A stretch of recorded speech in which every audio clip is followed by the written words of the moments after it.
This long tube shape may not look like a spacecraft to most people, but something like it may someday take instruments to Mars or return cargo to Earth.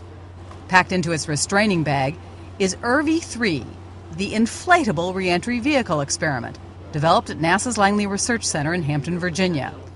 It's designed to demonstrate that inflatable spacecraft are feasible. It's very challenging to develop an inflatable spacecraft because you have to use materials that do not mind being packed down into a small volume for launch and then unfolded up to their full size. So we use fabrics, whereas a traditional rigid heat shield would be more of a solid material that doesn't fold. RV-3 is scheduled to launch from a sounding rocket at Wallops Flight Facility, also in Virginia, much like its predecessor RV-2 did in 2009.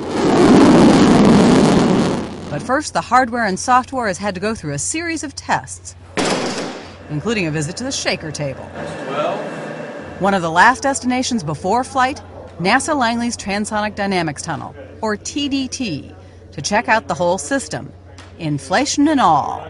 We were using the TDT for a vacuum chamber, and what we do is actually bring it down to low pressure, just like it'll see during re-entry, to make sure that this thing's going to inflate properly. During the test, we had the pyro initiators, which are little cutters that they don't explode or anything, they just cut the strings. They initiated, the bag started to unzip, it actually paused, so we all got excited for a minute, and then it just paused a second and let go, and the rest of the bag opened up, the inflatable came out. That was much to the relief of the engineers, who thoroughly checked the RV-3 afterwards. Also performing well during the test, the thermal blanket, which will protect the inflatable from the forces and heat of atmospheric entry.